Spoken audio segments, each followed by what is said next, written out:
we will be having the first of a series of lectures on raster graphics. In raster graphics, we will essentially be talking of display on raster refresh displays. In the last lecture, I had briefly described what are raster refresh displays or raster refresh terminals or raster refresh type of CRTs.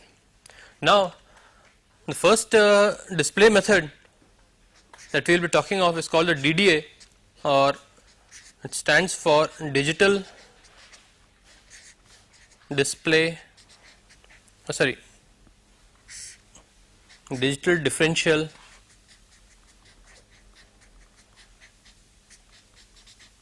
analyzer.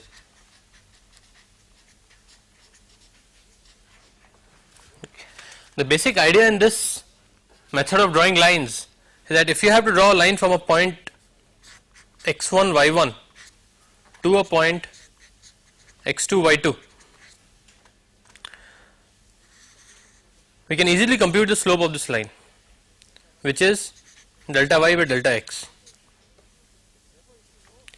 Therefore, if we know that a particular pixel, okay, this particular pixel is a pixel xy, if this pixel has already been displayed, then the next pixel to be displayed should be a pixel given by x plus delta x and y plus delta y.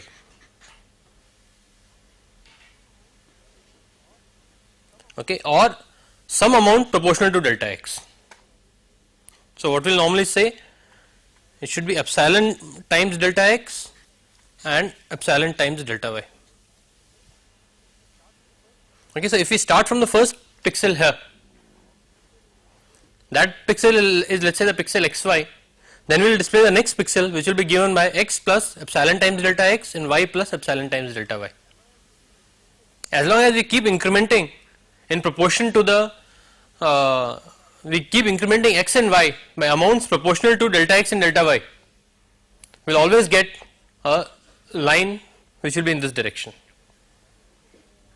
So, that is the basic idea in this. But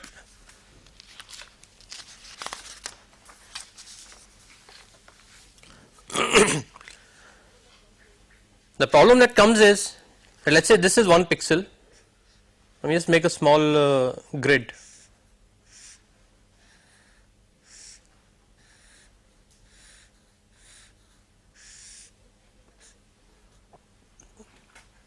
The first pixel that has been displayed is this one. So, this is my xy. Now, I increment x and y, x will become epsilon times delta x plus x and y will become epsilon times delta y plus y. If I take my epsilon to be very small, then this amount will still be the same as x, because x and y are bound to be integers. So, let us say x is, let us say, 100 and y is, let us say, 50, and I take epsilon times delta x to be very small, let us say 0.001, and I take epsilon times delta y to be, let us say, 0.002. Even though I will increment x and y by these amounts, I will still be displaying the same pixel, okay, because 100 plus 0.001 will mean that x will get rounded off to 100 again. So, I will end up displaying the same pixel again. So, I will keep on displaying the same pixel till I am able to increment x by 1 or y by 1.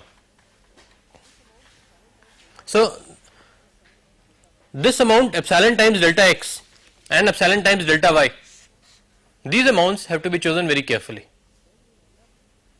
If they are very small, then we will end up displaying the same pixel and again and we will be doing wasteful computation. The algorithm will become unnecessarily slow.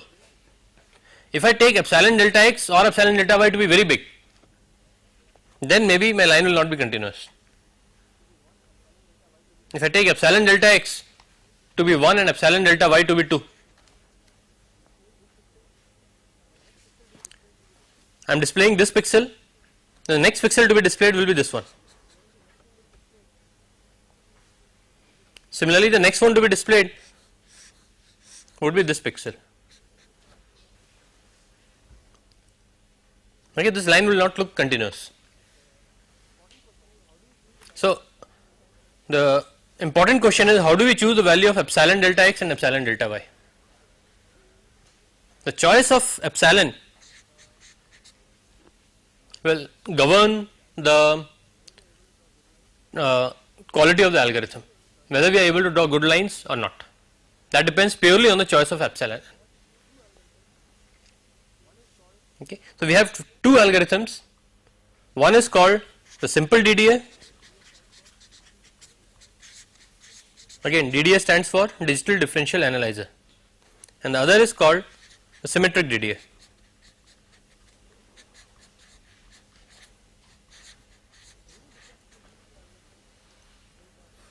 The only difference between these two algorithms is the choice of epsilon.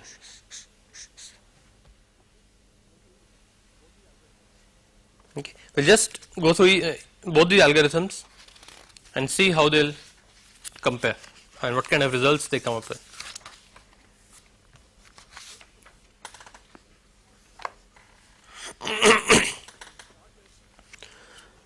Okay, we will start with the symmetric DDA.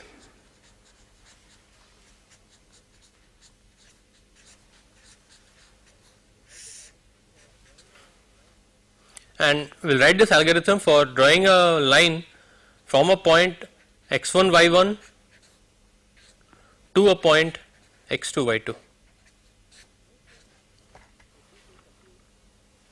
The first step would be to compute this delta x and delta y. Okay. So, let us say we will call this delta x as x increment, and that will be equal to x2 minus x1. We will say y increment will be equal to y2 minus y1. Okay. Then the way we will compute this epsilon delta x and epsilon delta y would be that, let us say if I take this x increment and y increment and I keep dividing them by 2. Okay, let us say x increment is initially 50, y increment is 100. I keep dividing them by 2. Okay, 50 will become 25, 100 will become 50, this will become 12.5, this will become 25, this will become 6.25, this will become 12.5, then 3.125, 6.25, this will become 1.5625, and this will 3.15, and this will finally become 0.78 something, and this will become 1.5625. Okay. We will keep dividing both of them by 2 till one of them becomes less than 1. Okay, the idea is if you saw what was happening here, if this value of epsilon times delta x becomes very small, then we are doing wasteful computation. If it is very large, we are not displaying the pixels correctly. So, this value epsilon delta x or epsilon delta y, at least one of them has to be less than 1. If both of them are greater than 1, we will end up missing some pixels. So, at least one of them should be less than 1. At the same time, it should not be very much less than 1. If it is very much less than 1, then again we will be doing a lot of wasteful computation. Okay, because if any of them is less than half, let us say, then the same pixel will be displayed again and again. Okay. So, therefore, what we do is we will take x increment, y increment, keep dividing both of them by 2 till at least one at least one of them is less than 1. Okay. So, we will write a piece of code for that.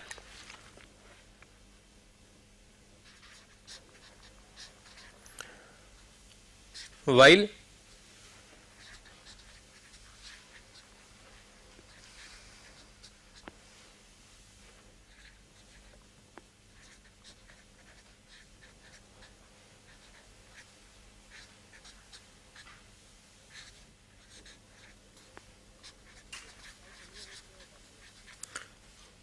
you're all familiar with the Pascal, I presume. Okay, so I'm writing it in a somewhat Pascal-like syntax.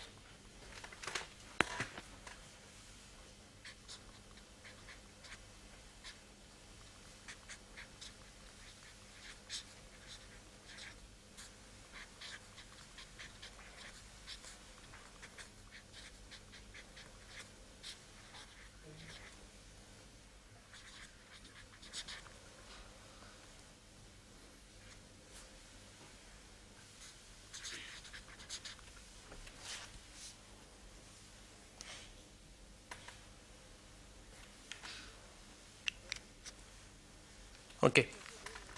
So essentially what we are doing is, in this while loop, while either absolute value of x increment or absolute value of y increment is greater than 1. Okay, if any of them are greater than 1, we will divide both of them by 2. Okay, and we will keep repeating this process till both of them become less than or equal to 1. I think I said it wrong earlier. Again? Either of them? Because this is the both of them. Most of them should be greater. While either of them is greater than 1, I will keep dividing. Okay. So till both of them become less than 1, I will keep dividing.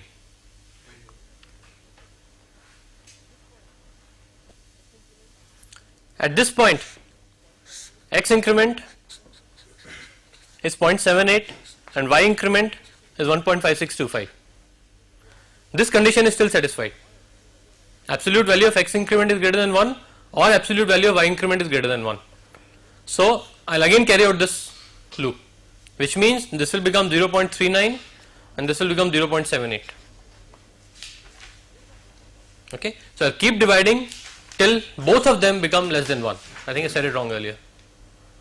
Okay, till both of them become less than 1.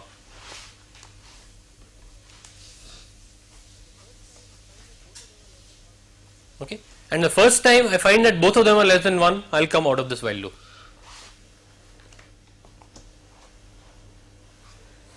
Is that alright? So at the end of this loop, at the end of this while loop, my x increment and y increment, both these variables will have values less than or equal to 1. Okay, in fact not equal to 1. So I put an equal to here, that both of them will be less than 1. And in terms of what I had written earlier, epsilon delta x and epsilon delta y, my x increment is nothing but epsilon times delta x, and the variable y increment is nothing but epsilon times delta y. Okay. Now in this, both x increment and y increment have to be declared as real numbers. Okay, they cannot be integers. If they are integers, then when I am dividing, when I divide 25 by 2, it will not be 12.5. Okay, it will get truncated and maybe it will be 12. Okay, because of that there will be an error and the slope of the line will not be correct. So both x increment excuse me, and y increment have to be declared as real numbers. Okay. Now after this stage, we have the values of x increment and y increment. Now we can start the display part of it. So what we will do is, we will say x will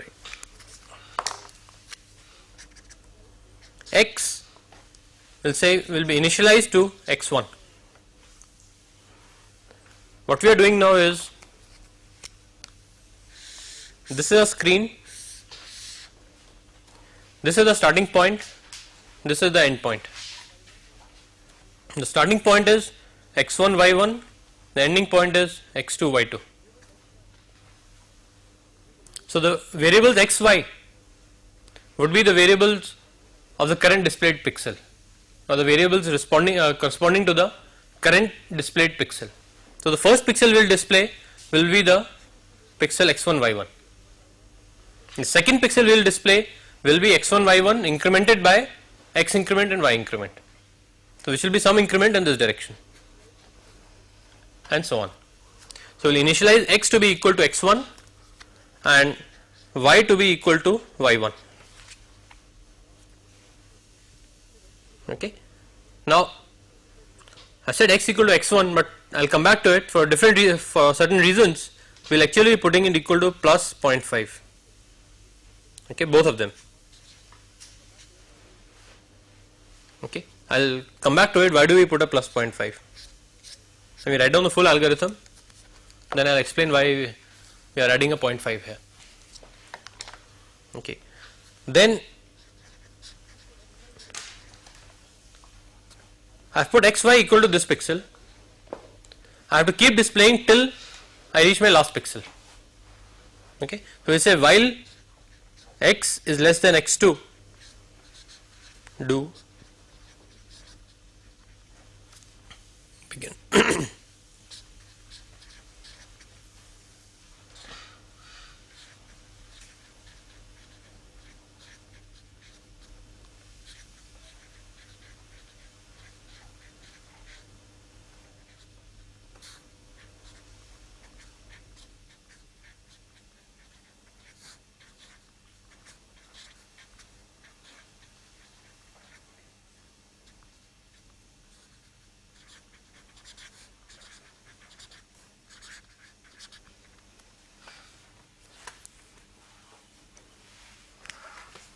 Okay. While x is less than x2, we are doing this. These three statements are being repeated in a loop. The first is plot truncate of x and truncate of y.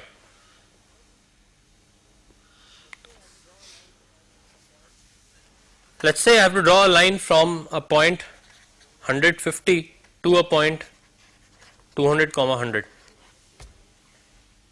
Okay. So initially my x increment is equal to 100 and y increment is equal to 50. I will keep dividing by 2. Okay, so finally I will get this to be probably 0.39 and this would come out to be 0.78. Okay, I am initializing x to be x1 plus 0.5. For the timing, let us take it to be x1. So my x is 100 and y is 50. First time I will plot x y, so pixel number 100 comma 50 will get displayed. Okay. Second time x will get incremented by 0.78. So it will become 100 plus 0.78, which is equal to 100.78, and y will become 50.39. Okay, but now this screen is an array of pixels. In an array I can only address integer locations.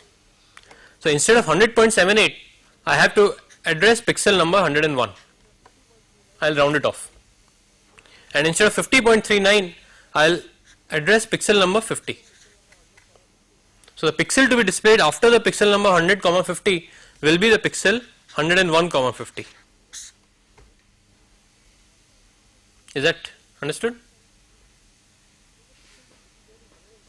Okay. If the pixel to be displayed is 101 comma 50, that is this is 150, 101 comma 50 will be this pixel.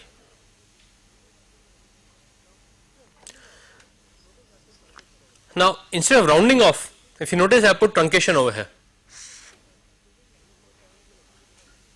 Okay, if I am truncating, 100.78 will actually become 100.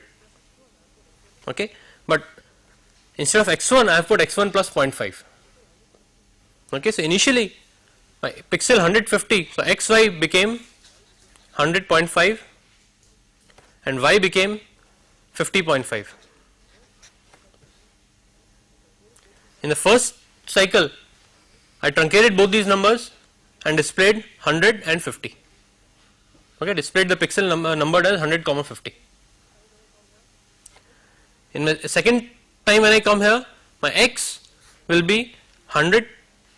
Okay, I'll write it here again. X will be 100.5 plus 0.78 and y will be 50.5 plus 0.78. Sorry, 0.39. So would it be same if we use the command round off without initializing the value of x and y by increasing 0.5? That's right. If we do not put this 0.5 here, then we will replace truncation by rounding off. The same thing. It will be the same thing. Okay, but since we are putting 0.5 here, we are putting truncation instead of rounding off. Okay, that is exactly what I was trying to come to. This now x will become 101.28 and this will become 50.89. Now when I truncate these two, I will still get 101, 50, which is this.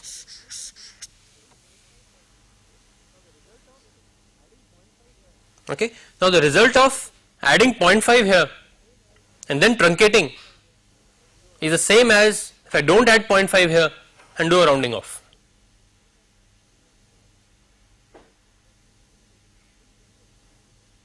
Is that appreciated? Okay. In general, if you take any number x, okay, round of x would be the same as truncation of x plus 0.5. Okay, this you can check up for any number. Okay, that is why here we are adding 0.5 in the beginning and then truncating every time. And the reason we prefer to do this is truncation is much faster than rounding off. Okay, truncation takes much more time, sorry, the other way around. Rounding off is very slow and truncation is faster. Okay, so we prefer to truncate rather than rounding it out. Okay. But this is only same for the first two pixels. The rounding off and truncation will means coincide. No. But for the rest afterwards, then there will For be all of them, it will coincide. no. For example, you take the third point, that will be different. No, let's just Yeah. let's. If you would be adding 0.5 out there, the equation of line will be changing. Like we can't add inside the loop. Just say. In one case, we will start with 150.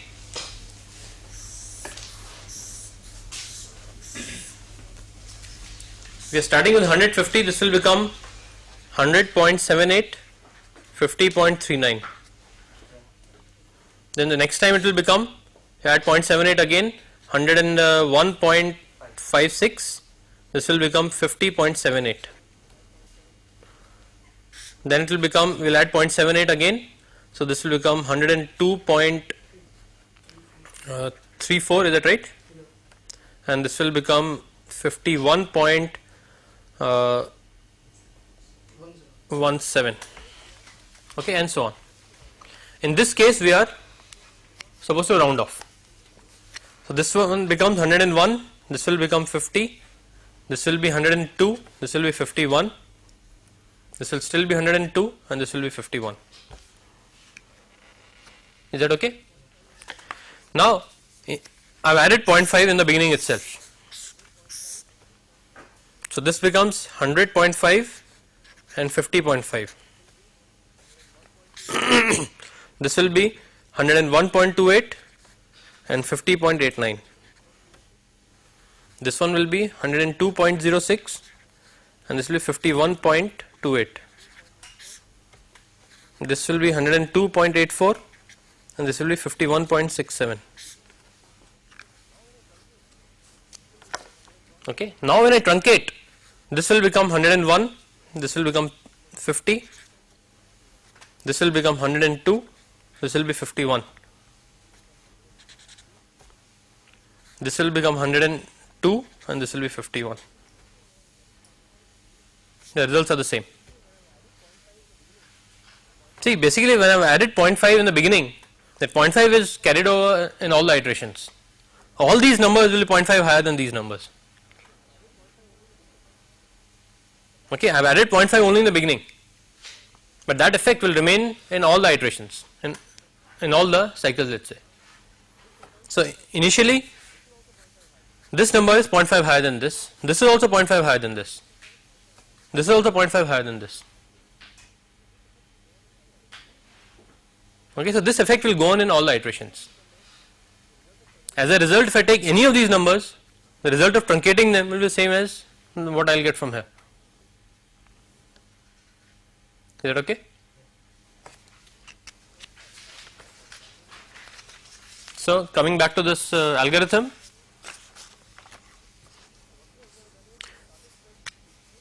so what we have done is we have started with the pixel xy and we have displayed pixels in the direction of the slope by adding x increment and y increment every time.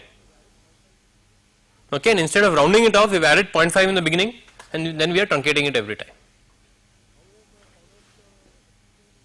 Okay, and how we have found out x increment and y increment? We took delta x, that is x2 minus x1, and delta y, which is y2 minus y1, and kept on dividing them by 2 till both of them were less than 1. Okay, so this is referred to as a symmetric DDA algorithm, a symmetric digital differential analyzer. Okay, any question on this symmetric DDA algorithm?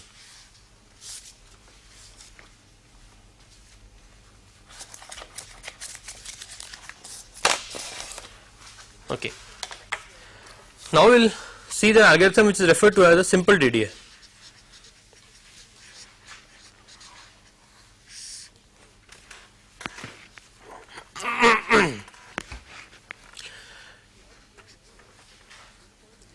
If we have to draw a line from this point to this point, in the symmetric DDA, what we did was we took increments in the x direction and y direction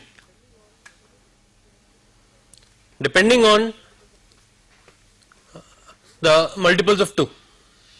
Okay, that means we have taken delta x and delta y.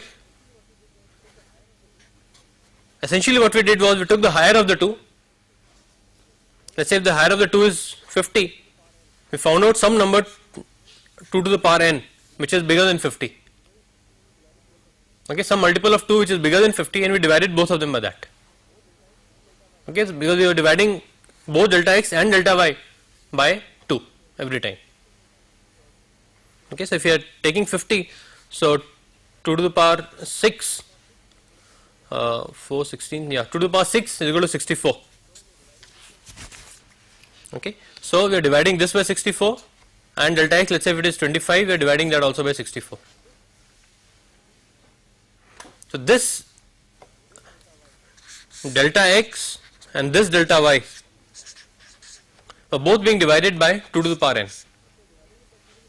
In the simple DDA, instead of dividing it by 2 to the power n, we will divide it by higher of delta x or delta y. Okay, so that out of delta x and delta y, at least one of them should be equal to 1. Between delta x and delta y, if let's say one is 25, the other is 50, we will divide both of them by 50.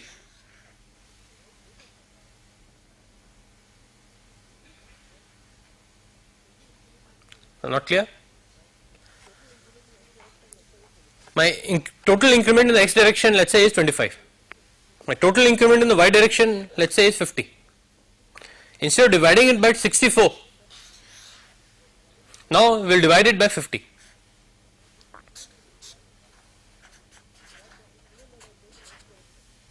So that the increment that I will take in the x direction will be 25 by 50 or 0.5, and the increment that I will take in the y direction will be 50 by 50 or 1.0. As a result, either delta x or delta y will always be equal to 1. One of the two will always be 1. In the symmetric DDA case, both of them are necessarily less than 1. In this case, one of them has to be equal to 1. Okay. The basic the reason behind doing this is that if my increment in both the directions is less than 1, then it is possible that I will end up displaying the same pixel again. Okay. While if one of them at least is equal to 1, then that will not happen, because in one direction at least I am incrementing by a amount equal to 1. Okay. Of course, in the symmetric DDA also we will never end up displaying the same pixel again. That will not happen in the symmetric DDA either. Somebody said something? That was happening. Again? That was happening. That was happening in the last example. The last 3 points that you had taken, Yeah. last 2 were same. Okay. Okay. So these 2 points were being the same. You are right. In the symmetric DDA, these 2 points can be the same because the increment was less than 1. But if my increment is more than 1, at least one of the 2 increments is equal to 1, then the same point will never get displayed again, because at least one of the pixels will shift. The next pixel to be displayed either in the x direction or in the y direction, it will be incremented by 1. Okay. So in this case, if my delta y is equal to 1, in that case every time I will take a pixel in a new row. So every time I am increasing delta y by 1. Delta x may or may not increase, okay, but delta y will definitely increase.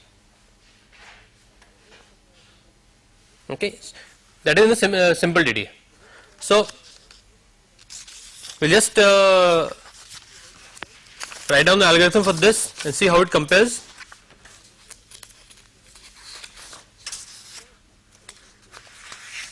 If you look at the symmetric DDA, this is the algorithm we had written. Now in contrast to this, we will retain these 2 steps, and this part will now change. Okay. In fact, these will also not be required. What we will do is simple DDA.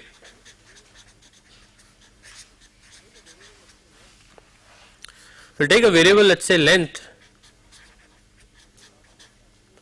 which will be, to start with, let us say absolute value of x2 minus x1. Okay. Then we will say if absolute value of y2 minus y1 is greater than length,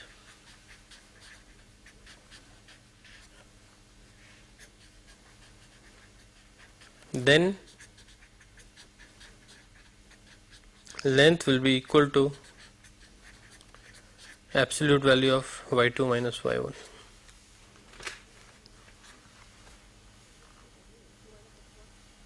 Okay, essentially between x2 minus x1 and y2 minus y1, whichever is greater in magnitude, that we are assigning equal to length. Okay, and then we will say x increment will be equal to x2 minus x1 divided by length, and y increment will be equal to y2 minus y1 divided by length.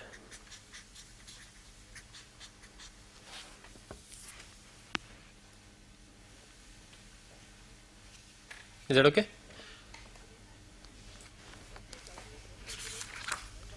Once we have calculated x increment and y increment, then the rest of the algorithm will remain the same. Okay, basically this loop for displaying the line is still the same. We have already found out what is the value of x increment and y increment. We know the starting point. We will repeat it in the same loop, and we will be able to draw the complete line.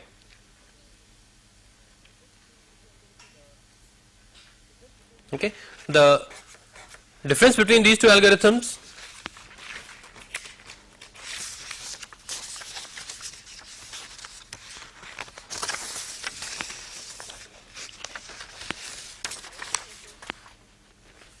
the first difference is essentially the value of epsilon delta x. Okay, in symmetric DDA, both epsilon delta x and epsilon delta y are less than 1. In the simple DDA, either epsilon delta x or epsilon delta y will be equal to 1. Okay, one of them will always be equal to 1. Okay, this is in the case of simple.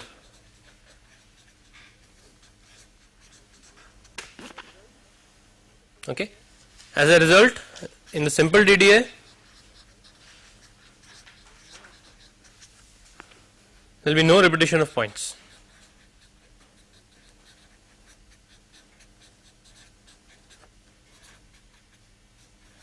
Or repetition of pixels. The same pixel will not be displayed again. Okay. In fact,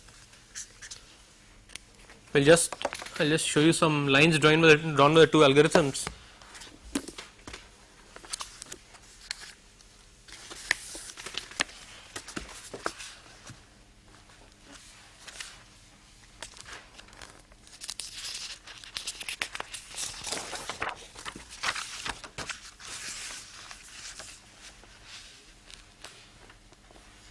Are you able to see it?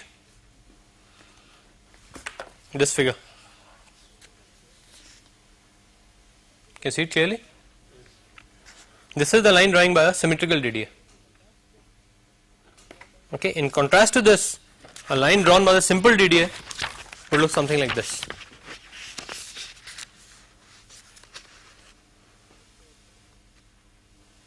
Is it visible? I hope so. Okay. If you notice the difference between the two,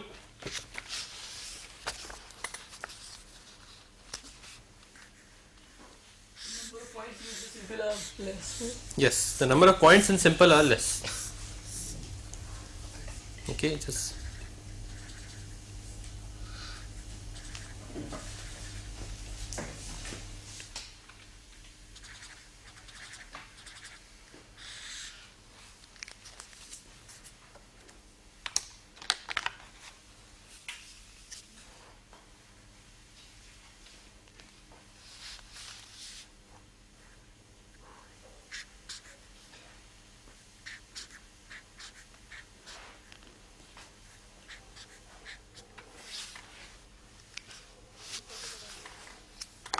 the blue circle that I have made, those are the lines or the pixels selected under the symmetric DDA.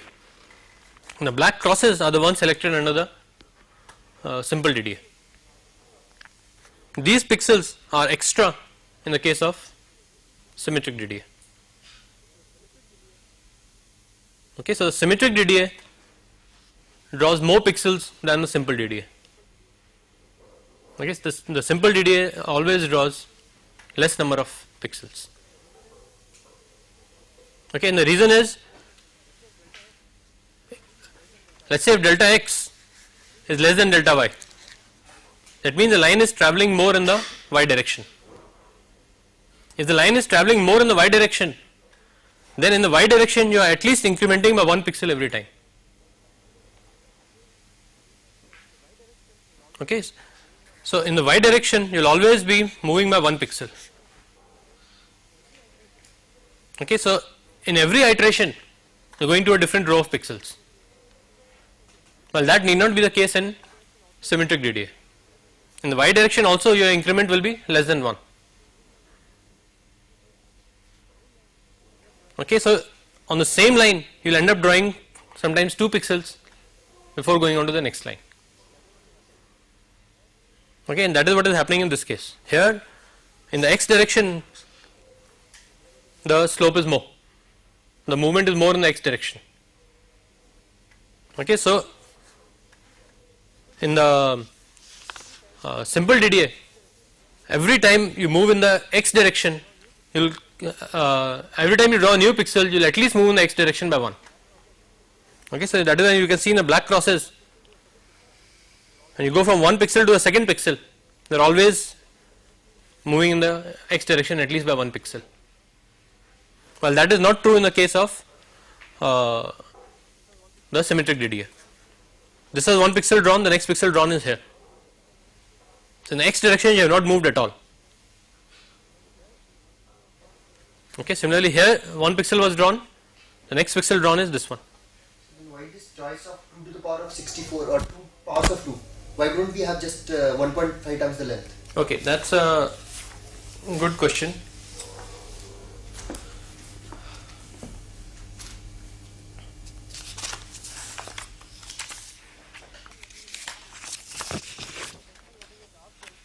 Okay, essentially what he has asked is, let's say if delta x is 25 and delta y is 50. We kept on dividing by 2 in every iteration till both the numbers became less than 1. Why divide it by 2? Anyone trying to make a guess on that? Why should you divide by 2 every time?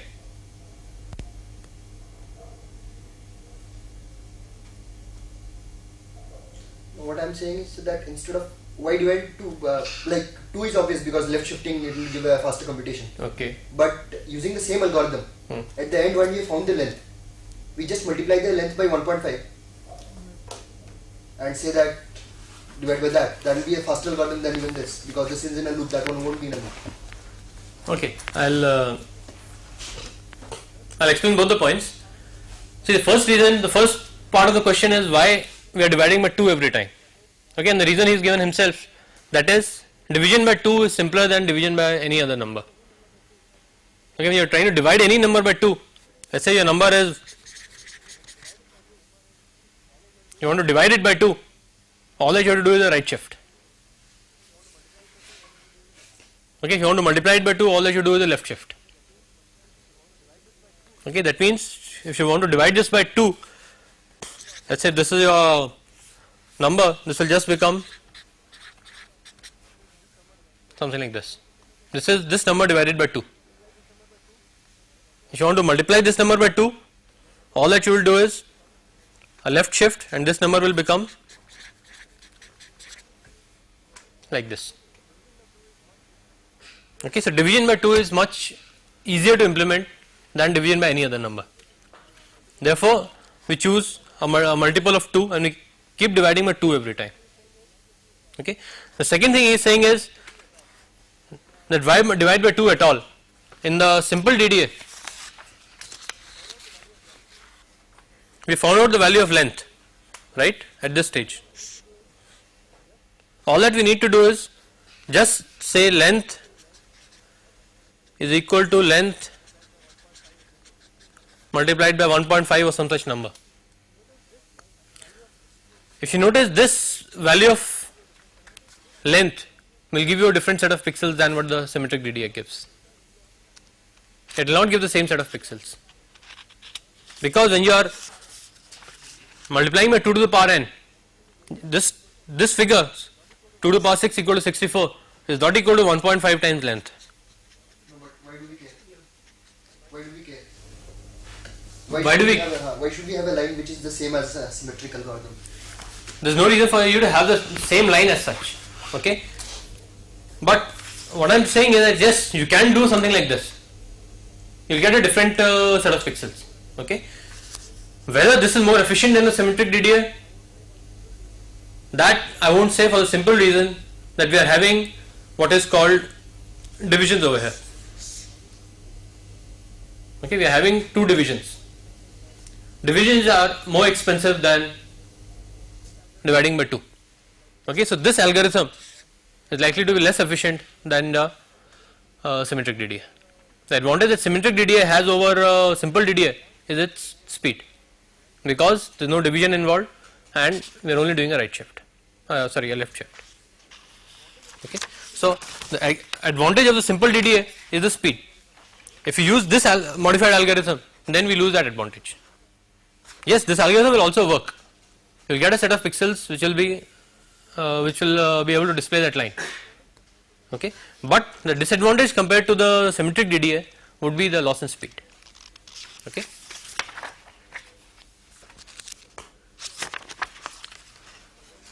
So we are just comparing the two algorithms. We said in simple DDA there is no repetition of pixels, but simple DDA has divisions.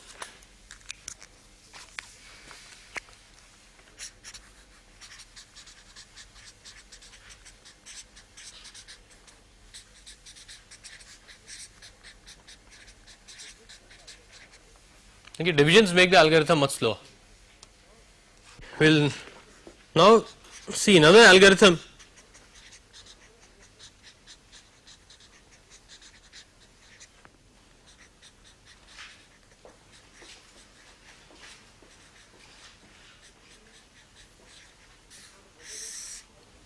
which is called a Bresenim's line drawing algorithm. We will describe the basic principle of this algorithm today, and then we will go into details in the next lecture.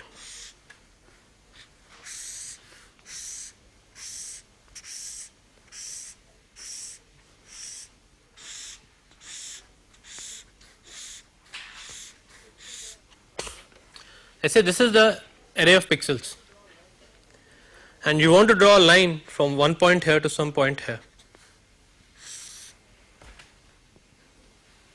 Okay. Now this line is what your line should actually look like. Okay, so we will call this as the true line.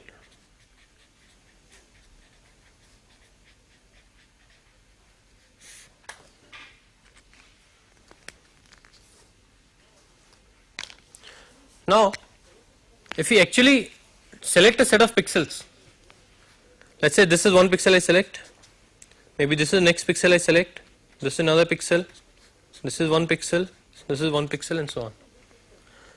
When I am selecting this pixel, actually if I consider center, this is the point that has been selected.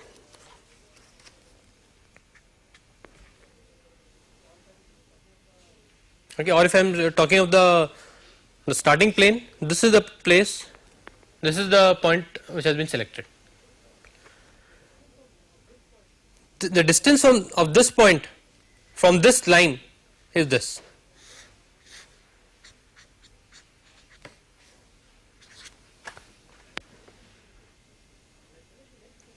Okay. When I select the next pixel, let us say this one, the pixel that is being selected is at this location. I am talking of at the start of the pixel. This is the point. So here the distance of this location from this true line is this much.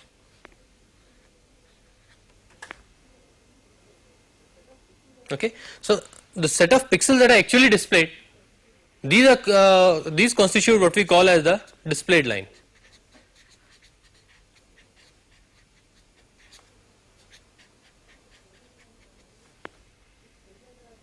Okay. This straight line that I have drawn, that is a true line. Now the Bresenim's line drawing algorithm works on the principle that the distance between these two lines should be the minimum. Okay, this distance E, that is actually the error that is there between the displayed line and the true line. Okay, so this E is the error. Okay, or we will say gap between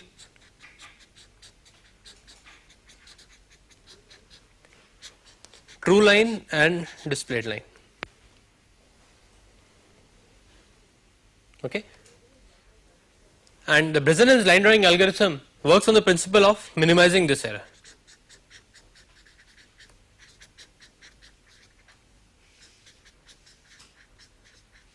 Root mean square distance or Again, please. root mean square distance or simple distance? Like sum of like root mean square distance minimizing. We will come to that. Whether we consider the root mean square distance, perpendicular distance, or the distance along the x-axis or the distance along y-axis, we will come to that soon. Essentially what we do is, just to give a brief idea, we take the direction of maximum movement and we measure the error in a direction perpendicular to that. Okay, we will come to that later on. Okay, so the basic idea is that we try to minimize this error. In the previous algorithm, simple DDA or the symmetric DDA, we were not talking of this error at all. Okay, we are just displaying pixels in the direction of the slope. We had not even defined error. We are not bothered about whether there is any error between the displayed line and the true line.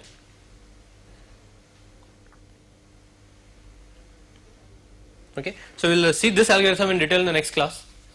We will stop here now, and next time we will see this algorithm in more detail.